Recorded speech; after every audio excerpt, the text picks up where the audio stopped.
बंदी खलासी भाड़े होई,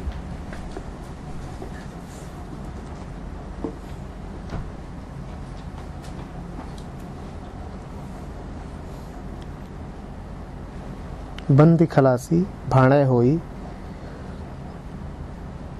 होरू भाजी न सके कोई।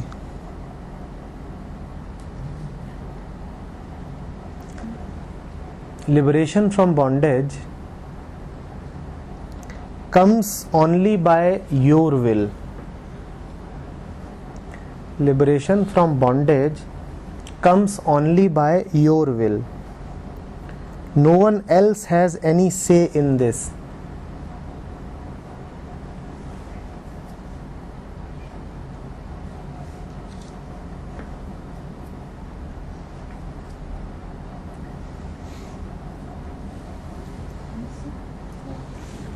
No one else has any say in this. Liberation from bondage comes only by your will. No one else has any say in this. बोलिए।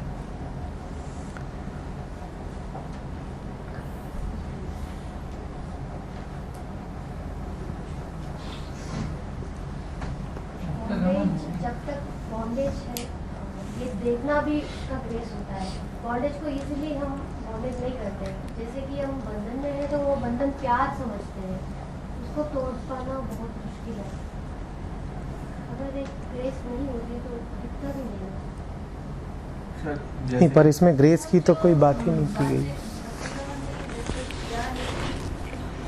वो आपकी हर इच्छा उसकी इच्छा है, तो ये कुछ वैसे ही लग रहा है कि आप अगर आपको बंधन चाहिए तो उसकी भी इच्छा फिर वही है। जब तक आपने इच्छा नहीं की है कि मुझे इससे मुक्त होना है, मुझे मुक्ति में जीना है, तब तक फिर वो आपके पास आएगी नहीं, उसकी भी इच्छा फिर वो मुक्त है। तो जैसे ओशो कहते हैं कि जो आपका मास्टर है वो आपको रास्ता दिखा सकता है, he can point you the way, चलना आपको पड़ेगा और रास्ता मांगना भी आपको पड़ेगा। बात समझिए, उसकी अपनी कोई इच्छा होती नहीं, परमात्मा की अपनी कोई इच्छा नहीं है। इच्छा का तो अर्थ ही होता है अपूर्णता। इच्छा का अर्थ ही होता है लक्ष्य और खालीपन।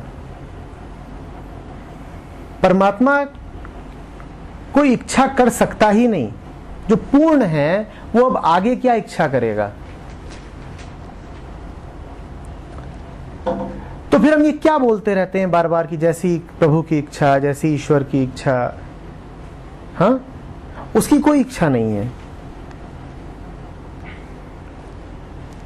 उसने तो मैदान आपके लिए खुला छोड़ दिया है। जो चाहो करो, जैसे चाहे जियो। तुम्हारी इच्छा ही उसकी इच्छा है।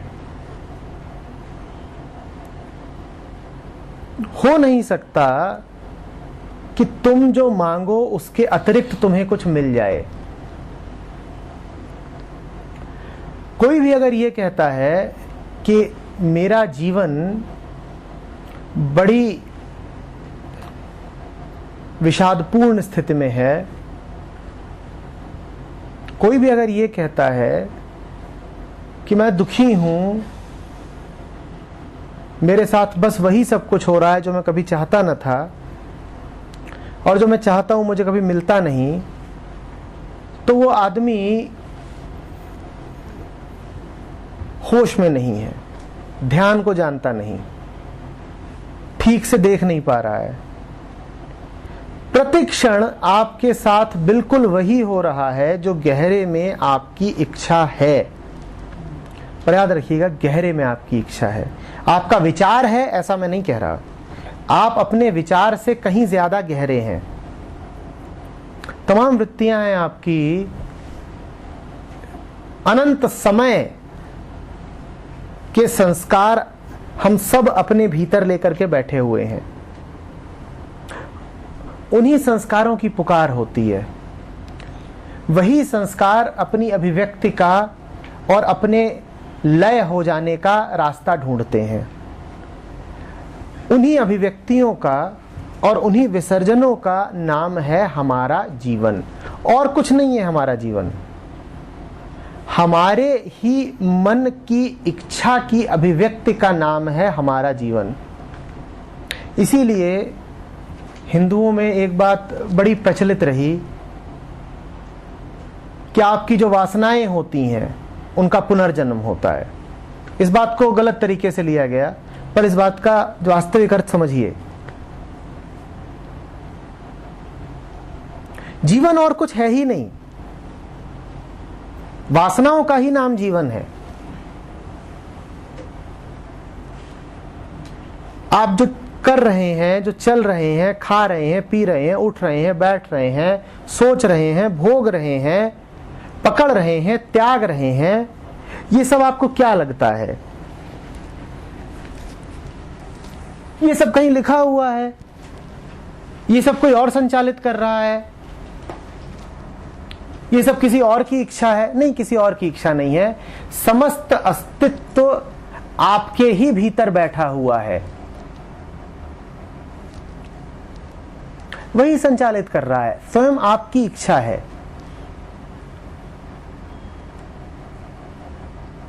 आपका जो छोटा सा शरीर है, ये समस्त इतिहास है, अंड में ब्रह्मांड है।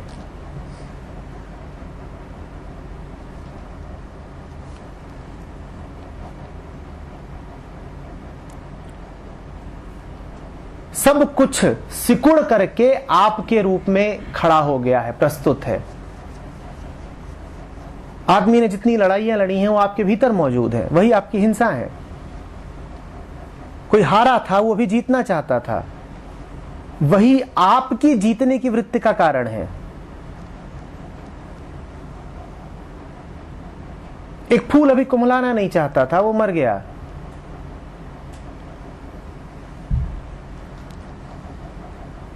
एक गाय अभी और बच्चों को जन्म देना चाहती थी।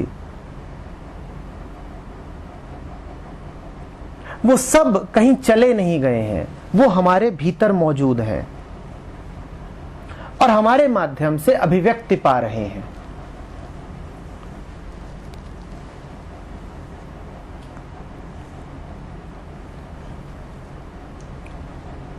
तो पहली बात, कोई ये दावा ना करे कि जो भी कुछ हो रहा है वो मेरी इच्छा के विपरीत हो रहा है। ध्यान से उसे देखना, उसमें तुम्हारी इच्छा सम्मिलित है, मात्र तुम्हारी ही इच्छा सम्मिलित है। दूसरी बात, जो तुम्हारी इच्छा है वो तुम्हारी इच्छा नहीं है, वो पूरे समूचे अस्तित्व की इच्छा है। तुम पूरे अस्तित्व के प्रतिनिधि हो। तुम अपने आप में कोई द्वीप नहीं हो, तुम अपने आप में कोई लहर भी नहीं हो, तुम समूचा समुद्र हो।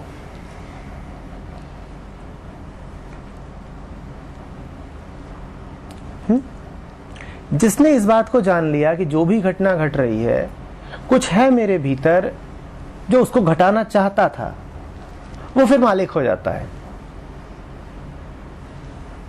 क्योंकि अब वो अपने से बाहर किसी कारण की तलाश नहीं करता। जो ये जान ही गया कि सारे कारण मेरे ही भीतर बैठे हैं, मैं ही हूं कारण, वो दुनिया को बदलने की ख्वाहिश छोड़ देता है। वो अपने दुख के लिए किसी और का गला पकड़ने की कोशिश नहीं करता। अब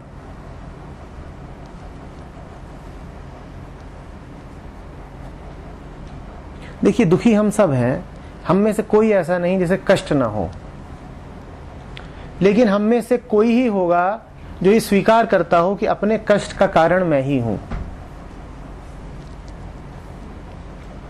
और मैं आपको आश्वासन के साथ कह रहा हूं कि आज तक कोई ऐसा हुआ नहीं जो स्वयं अपने दुख का कारण ना हो। दुखी सब हैं, लेकिन ये कोई नहीं देख पाता कि दुख अपनी ही इच्छा है। और जिसने ये देख लिया कि मेरा दुख मैंने ही खड़ा किया है, वो दुख के पार निकल जाता है।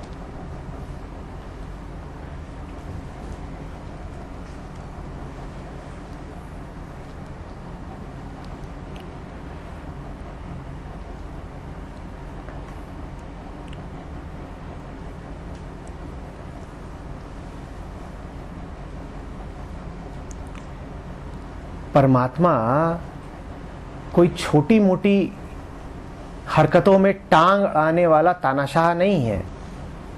वो माइक्रो मैनेजमेंट करने वाला प्रबंधक नहीं है कि तुम क्या खाओगे तुम परमात्मा को धन्यवाद दे रहे हो, कि वो फैसला कर रहा है कि तुम किस रंग का कपड़ा पहनोगे, कि तुम कीचड़ में फिसलोगे कि नहीं, कि वो फैसला कर रहा है। वो बेपरवाह है। नानक कहते हैं वो बेपरवाह है। वो ये छोटे मोटे पचड़ों में फंसता ही नहीं है। कौन मरा, कौन जिया, कौन गिरा, कौन उठा, कौन भूखा है, हाँ, किसको पैसे मिले, किसको नहीं मिले। और याद रखना, वो जहां है और वो जो है उसके समक्ष हर मसला छोटा ही मसला है, तो किसी मसले की फिक्र नहीं करता। उससे प्रार्थना करना बेकार है। वो तो बेफिक्र है, बेपरवाह। तुम ये सोचो ही मत कि तुम उससे बोलोगे कि 100 रुपए तनख्वाह बढ़वा दे और बढ़वा देगा। उसे कुछ नहीं पड़ी है। उसने ऊंची से ऊंची मुक्ति तुम्हें पहले ही दे दी। अब तुम क्या प्रार्थना कर रहे हो?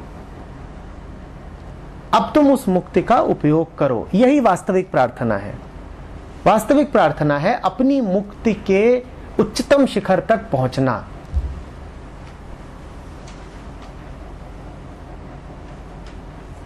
मैंने पहले भी ये कहा था, समझो, प्रार्थना कर करके तो तुम कुछ ये भाव पैदा करते हो जैसे देने वाले ने कोई कमी रखी हो देने में। जो पूर्ण दाता है तुम उस पर कंजूसी का इल्जाम लगा रहे हो क्या? तुम ये कहना चाहते हो कि तूने थोड़ा दे दिया है, थोड़ा बचा के रखा है और हम मांगेंगे तब देगा ना? उसने पूरा ही दे दिया है। तुम उस पूरे दिए हुए को जगाओ। वो तुम्हारे ही भीतर बैठा है। बोध की ऊंची से ऊंची संभावना तुम्हारे ही भीतर है। तुम उसे जगाओ।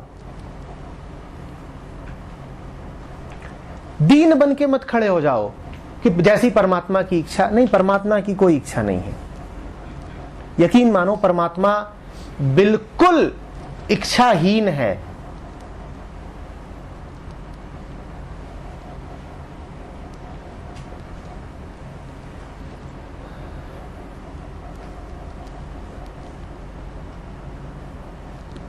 इच्छाएं हमारी तुम्हारी हैं। इनको ध्यान से देखो। इनके होने के मूल में अपने आप को जानो, फिर देखो मजा आता है कि नहीं। शिकायतें कम हो जाएंगी, शक्ति का अनुभव होने लगेगा।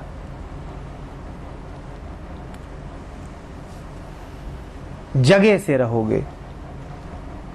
शिकायतें क्यों कम हो जाएंगी? मैंने ही तो किया, तो शिकायत अब क्या करूं? शक्ति का अनुभव क्यों होगा? अगर मैंने बिगाड़ा था तो मैं बना भी सकता हूं। और ये फिर मात्र कोरा वचन नहीं हो सकता कि मैंने बिगाड़ा था तो बना भी सकता हूं। इसके लिए बड़ा गहरा एहसास होना चाहिए कि हां, बिगाड़ा था, अपने ही किए बिगाड़ा था। और जिन रास्तों पे चल के बिगाड़ा था उन्हीं रास्तों पे तो बना नहीं पाऊंगा। कोई नया ही रास्ता, बल्कि कोई नया ही आयाम तलाशना पड़ेगा बनाने के लिए। जिस रास्ते पर चला था उसके विपरीत चल के नहीं बनाया जा सकता। दाएं चल रहा था, बाएं चल के नहीं बना पाऊंगा, कुछ और ही करना पड़ेगा। शक्ति है यही। हाँ? कोई बाहरी ताकत नहीं है। जो है सो मैं हूं। सब कुछ मेरे ही भीतर समाया हुआ है।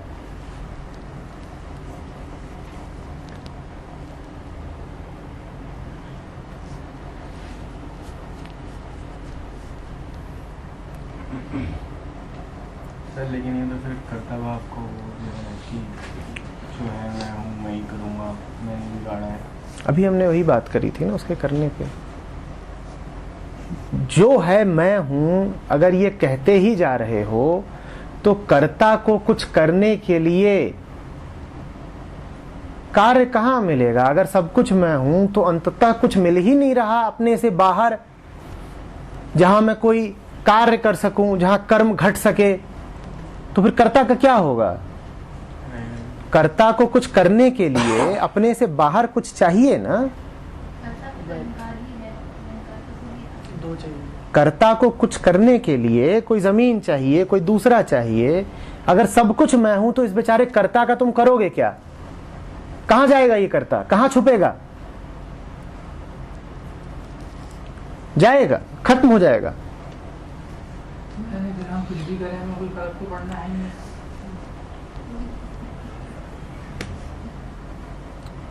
अभी यहां बैठे हो, इसकी बात करो। तुम यहां बैठे बैठे फिक्स डिपॉजिट खोलते हो 15 साल बाद का।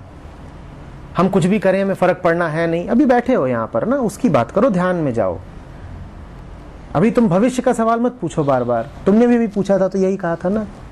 दूसरा भी बोल रहा है, उसको भी ध्यान से सुन नहीं रहे हो। इस समय पर यह प्रश्न फिजूल है कि हम क्या करें।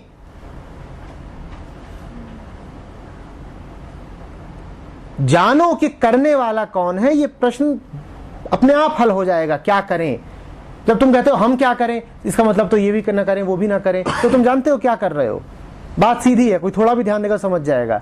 हम क्या करें में किसको बचाया जा रहा है, इतना दिखाई नहीं देता। तुमने हम क्या करें में क्या प्रमुख बना दिया है? प्रमुख क्या बना दिया है? करें। तुम्हारा सवाल यह है कि क्या करें, और जब करें को प्रमुख बना दिया है तो किसको तुमने छुपा दिया है? किसको छुपा दिया है? हमको, मैं को। बीमारी कहां है? और ये बात तुम्हें 7 या 8 बार कह चुका हूं, पर इतनी लालसा है उस मैं को बचाए रखने की कि तुम इधर उधर के 100 सवाल पूछते हो। मेरे ख्याल से अपार ने एक पोस्टर बनाया था, इसमें उसने लिखा था कि नकली बीमारी का इलाज असली बीमारी को बचाने की साजिश है।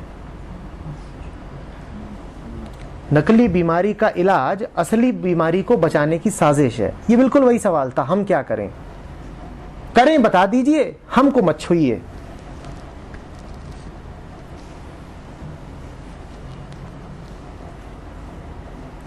क्योंकि फ्यूचर की बात करके आप बोलना चाहते हो कि मैं तो वही रहूंगा जो मैं अभी हूँ, वो तो हो नहीं सकता।